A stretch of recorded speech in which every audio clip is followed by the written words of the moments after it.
परिचय। प्रिया, तुम इन तीलियों के साथ क्या कर रही हो?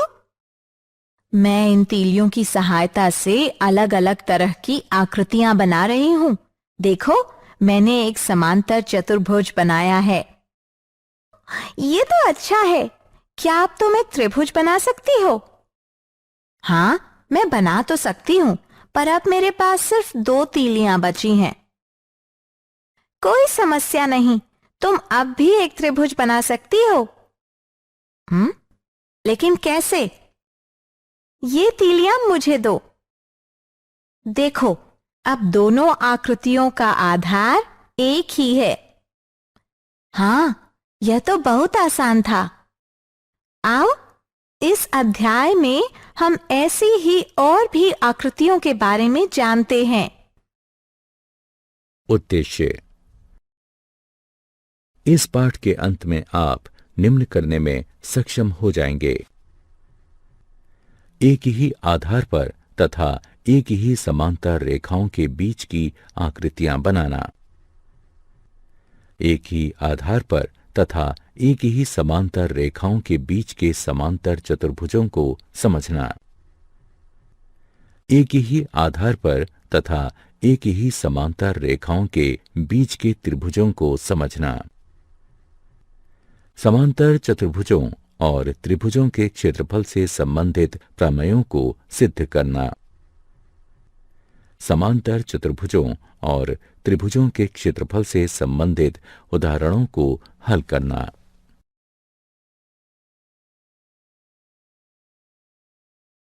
परिभाषाएं। किसी भी समतल क्षेत्र के विस्तार अथवा उसकी माप को उस क्षेत्र का क्षेत्रफल कहते हैं। और क्या आप जानते हैं कि समतल क्षेत्र क्या है? किसी समतल का वह भाग जो किसी बंद आकृति के अंदर हो, वह उसी आकृति का समतल क्षेत्र कहलाता है। दो सर्वांग सम आकृतियों के क्षेत्रफल समान होते हैं, लेकिन समान क्षेत्रफल वाली आकृतियां सर्वांग सम हों, यह आवश्यक नहीं है। किसी आकृति के क्षेत्रफल को AR से भी दर्शाया जा सकता है। उदाहरण के लिए, त्रिभुज ABC का क्षेत्रफल के स्थान पर AR ABC भी लिखा जा सकता है।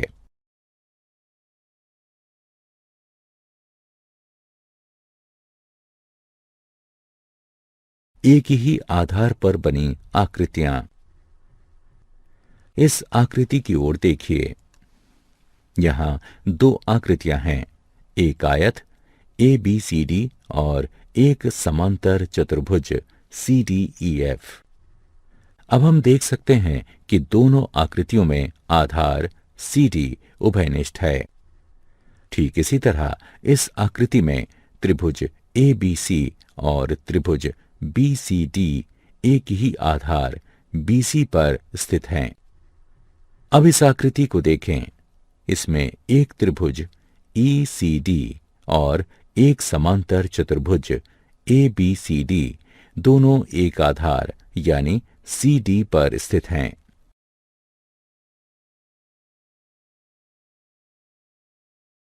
एक आधार और एक ही समांतर रेखाओं के बीच की आकृतियां। अब इस आकृति की ओर देखें। हम देख सकते हैं कि समांतर चतुर्भुज ABEC तथा समांतर चतुर्भुज ABFD में आधार AB उभयनिष्ठ है। साथ ही समांतर चतुर्भुज ABEC के शीर्ष C और E जो भुजा AB के सम्मुख हैं तथा समांतर चतुर्भुज ABFD के शीर्ष D और F जो भुजा AB के सम्मुख हैं, एक ही भुजा CF पर हैं जो AB के सम्मुख है। इसलिए हम कह सकते हैं कि दोनों समांतर चतुर्भुज एक ही आधार AB पर तथा एक ही समांतर रेखाओं AB तथा CF के बीच स्थित हैं। ठीक इसी तरह इस चित्र में ADB तथा ACB दोनों त्रिभुज एक ही आधार ए बी पर तथा एक ही समांतर रेखाओं ए बी तथा डी सी के बीच स्थित हैं। इसलिए दो आकृतियां यदि एक ही आधार पर स्थित हैं और उभयनिष्ठ आधार के सम्मुख स्थित उनके शीर्ष एक ऐसी रेखा पर स्थित हैं जो आधार के समांतर हैं, तो वो आकृतियां एक ही आधार और एक ही समांतर रेखाओं के बीच की आकृतियां कहलाएंगी। एक ही आधार और एक ही समांतर रेखाओं के बीच स्थित समांतर चतुर्भुज। प्रमेय। एक ही आधार और एक ही समांतर रेखाओं के बीच स्थित समांतर चतुर्भुजों के क्षेत्रफल समान होते हैं। आइए इस प्रमेय को सिद्ध करें। दिया गया है दो समांतर चतुर्भुज ए बी ई सी और ए बी एफ डी जो एक ही आधार ए बी तथा एक समांतर रेखाओं ए बी और सी एफ के बीच स्थित हैं। हमें यह सिद्ध करना है कि ए बी ई सी का क्षेत्रफल बराबर है ए बी एफ डी के क्षेत्रफल के। त्रिभुज ए डी सी और त्रिभुज बी ई एफ में कोण ए सी डी बराबर है कोण बी ई एफ के, क्योंकि ये समांतर रेखाओं ए सी सर्वांगसम बी ई तथा त्रियक रेखा सी एफ के संगत कोण हैं। इसे समीकरण 1 से चिन्हित कीजिए। कोण ए डी सी बराबर है कोण बी एफ ई के, क्योंकि ये समांतर रेखाओं ए डी सर्वांगसम बी एफ तथा त्रियक रेखा सी एफ के संगत कोण हैं। इसे समीकरण 2 से चिन्हित कीजिए। इसलिए त्रिभुज के कोण योग गुण के अनुसार कोण सी ए डी बराबर है कोण ई बी एफ के। इसे समीकरण 3 से चिन्हित कीजिए। साथ ही ए सी बराबर है बी ई के। ये समांतर चतुर्भुज ए बी ई सी की सम्मुख भुजाएं हैं। इसे समीकरण 4 से चिन्हित कीजिए। इसलिए ए एस ए नियम द्वारा समीकरण 1, 3, 4 का प्रयोग करते हुए त्रिभुज ए डी सी और त्रिभुज बी ई एफ सर्वांगसम हैं। जो कि सर्वांगसम आकृतियों के क्षेत्रफल समान होते हैं, इसलिए ए डी सी का क्षेत्रफल बराबर है बी ई एफ के क्षेत्रफल के। इसे समीकरण 5 के रूप में चिन्हित कीजिए। अब ए बी ई सी का क्षेत्रफल बराबर है ए डी सी के क्षेत्रफल जमा ए बी ई डी के क्षेत्रफल के। हम जानते हैं कि ए डी सी बराबर है बी ई एफ के। इसलिए हम इसे इस तरह भी लिख सकते हैं कि समीकरण 5 का उपयोग करते हुए ए बी ई सी का क्षेत्रफल बराबर है बी ई एफ के क्षेत्रफल जमा ई डी ए बी के क्षेत्रफल के, जो ए बी एफ डी के क्षेत्रफल के बराबर है। इसलिए समांतर चतुर्भुज ए बी ई सी तथा ए बी एफ डी दोनों के क्षेत्रफल बराबर हैं।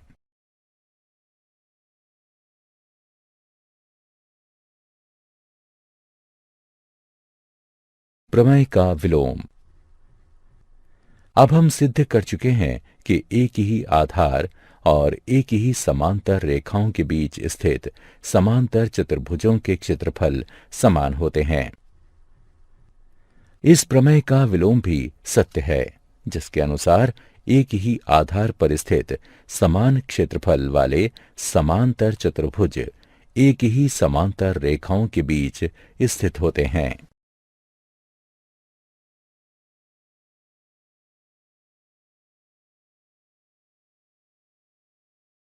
उदाहरण: यदि एक समांतर चतुर्भुज और एक त्रिभुज एक ही आधार और एक ही समांतर रेखाओं के बीच स्थित है, तो सिद्ध कीजिए कि समांतर चतुर्भुज उसी त्रिभुज जैसे दो त्रिभुजों से बना होता है। मान लेते हैं कि एक उभयनिष्ठ आधार BC पर और एक ही समांतर रेखाओं AE और BC के बीच समांतर चतुर्भुज ABCD और एक त्रिभुज EBC स्थित है। अब सिद्ध करते हैं कि समांतर चतुर्भुज ABCD त्रिभुज EBC जैसे दो त्रिभुजों से बना है। रचना। रेखा AC खींचिए।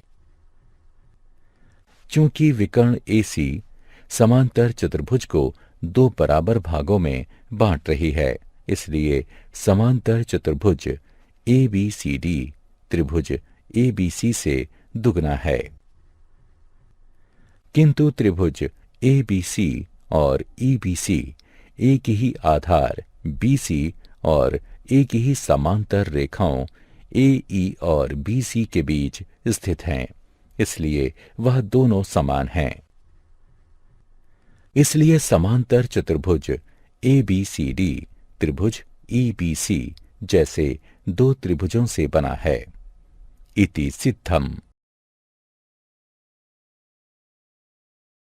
एक समलंब ABCD है, जिसमें AB सर्वांग सम है DC के। विकर्ण AC और BD एक दूसरे को O पर काटते हैं।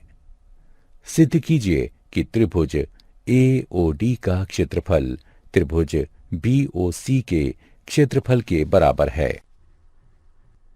हल। यह देखा जा सकता है कि त्रिभुज DAC और त्रिभुज DBC एक ही आधार DC पर और एक ही समांतर रेखाओं AB और CD के बीच स्थित हैं। इसलिए त्रिभुज DAC का क्षेत्रफल बराबर है त्रिभुज DBC के क्षेत्रफल के। अर्थात त्रिभुज DAC का क्षेत्रफल घटा त्रिभुज DOC का क्षेत्रफल बराबर त्रिभुज DBC का क्षेत्रफल घटा त्रिभुज DOC का क्षेत्रफल। और इस प्रकार त्रिभुज AOD का क्षेत्रफल त्रिभुज BOC के क्षेत्रफल के बराबर है।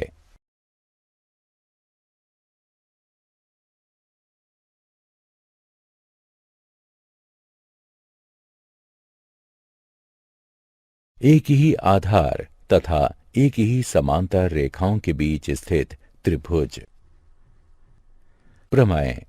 एक ही आधार या बराबर आधारों और एक ही समांतर रेखाओं के बीच स्थित त्रिभुजों के क्षेत्रफल समान होते हैं। दिया गया है एक ही आधार BC और एक ही समांतर रेखाओं BC तथा AD के बीच स्थित दो त्रिभुज ABC और DBC हैं। सिद्ध करना है त्रिभुज ABC का क्षेत्रफल बराबर है त्रिभुज DBC के क्षेत्रफल के। रचना।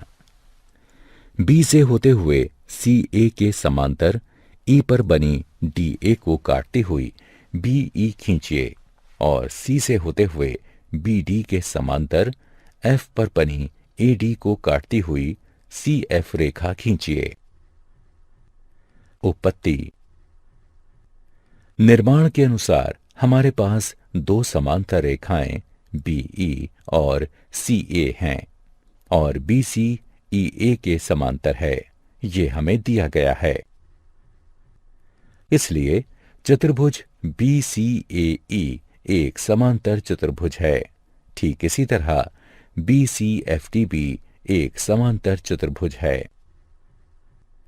अब समांतर चतुर्भुज BCAE तथा समांतर चतुर्भुज BCFD एक ही आधार BC तथा एक ही समांतर रेखाओं BC तथा AD के बीच स्थित हैं। इसलिए समांतर चतुर्भुज BCAE का क्षेत्रफल बराबर है समांतर चतुर्भुज BCFD के क्षेत्रफल के। इसे समीकरण 1 से चिन्हित कीजिए। हम जानते हैं कि समांतर चतुर्भुजों के विकर्ण उसे बराबर क्षेत्र वाले दो त्रिभुजों में बांट देते हैं।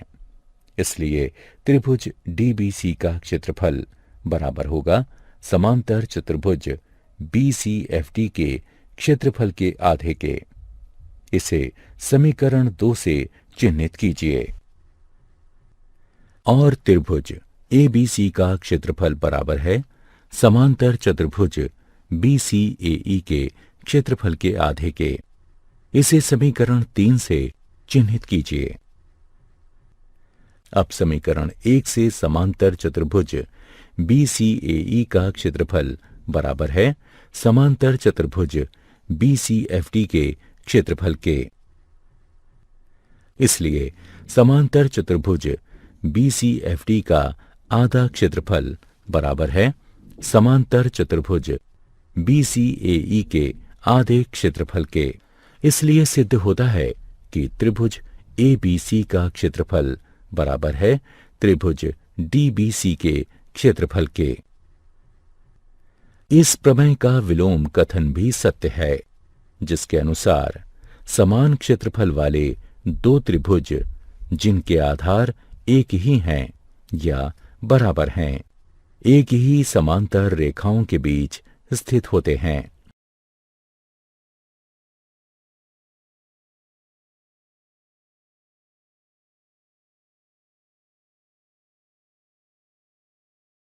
उदाहरण, एक त्रिभुज ABC में E माध्यिका AD का मध्य बिंदु है। सिद्ध कीजिए कि त्रिभुज BED का क्षेत्रफल बराबर है 1/4 त्रिभुज ABC के क्षेत्रफल के। हल दिया गया है AD त्रिभुज ABC की माध्यिका है, इसलिए यह त्रिभुज ABC को बराबर क्षेत्रफल वाले दो त्रिभुजों में बांटेगा। इसलिए त्रिभुज ABD का क्षेत्रफल बराबर है त्रिभुज ACD के क्षेत्रफल के। इसके अनुसार त्रिभुज ABD का क्षेत्रफल बराबर है 1/2 त्रिभुज ABC के क्षेत्रफल के। इसे समीकरण 1 से चिन्हित करें। त्रिभुज ABD में AD का मध्य बिंदु E है, इसलिए BE माध्यिका है। इसलिए त्रिभुज BED का क्षेत्रफल बराबर है त्रिभुज ABE के क्षेत्रफल के। अर्थात त्रिभुज BED का क्षेत्रफल बराबर है 1/2 त्रिभुज ABD के क्षेत्रफल के। अर्थात समीकरण 1 के अनुसार त्रिभुज BED का क्षेत्रफल बराबर है 1/2 गुणा 1/2 त्रिभुज ABC के क्षेत्रफल के, जिससे यह सिद्ध होता है कि त्रिभुज BED का क्षेत्रफल बराबर है 1/4 त्रिभुज ABC के क्षेत्रफल के।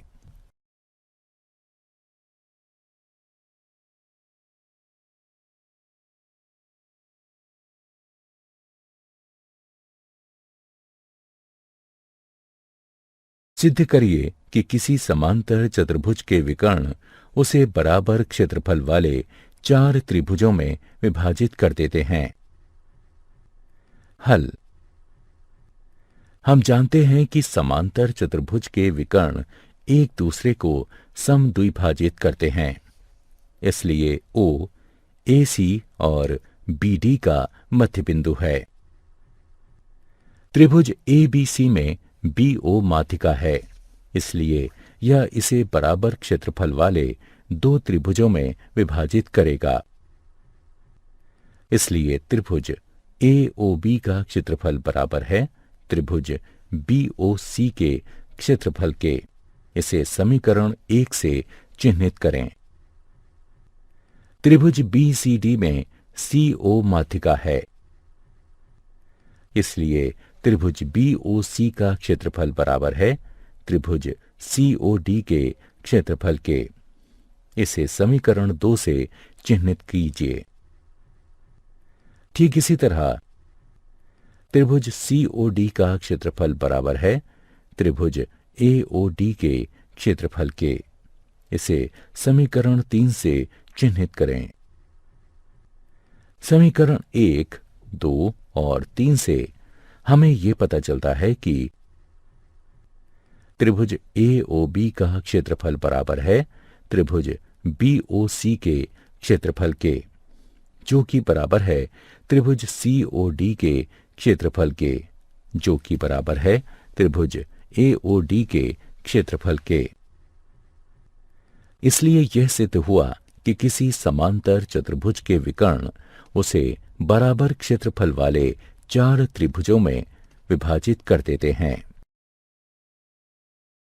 क्या आप जानते हैं, सिकंदरिया के हीरोन 1 शताब्दी ईसा पूर्व ने त्रिभुज के क्षेत्रफल के सूत्र की खोज की थी। गणित के इतिहास में वह सबसे अधिक इसी सूत्र के कारण जाने जाते हैं, जिसका नाम उन्हीं के नाम पर है।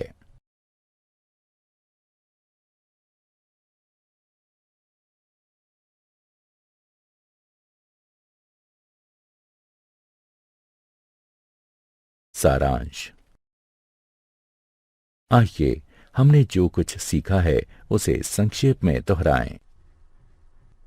किसी आकृति का क्षेत्रफल वह संख्या किसी इकाई में है जो उस आकृति के अंदर आने वाले समतल को दर्शाती है। 2 सर्वांग सम आकृतियों के क्षेत्रफल बराबर होते हैं, लेकिन इस कथन का विलोम भी सही हो ये आवश्यक नहीं है।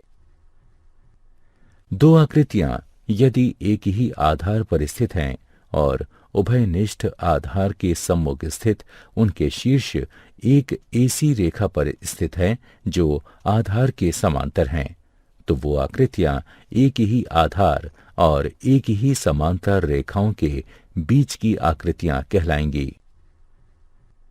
एक ही आधार या बराबर आधारों और एक ही समांतर रेखाओं के बीच स्थित समांतर चतुर्भुजों के क्षेत्रफल बराबर होते हैं। एक ही आधार या बराबर आधारों पर स्थित समान क्षेत्रफल वाले समांतर चतुर्भुज एक ही समांतर रेखाओं के बीच स्थित होते हैं।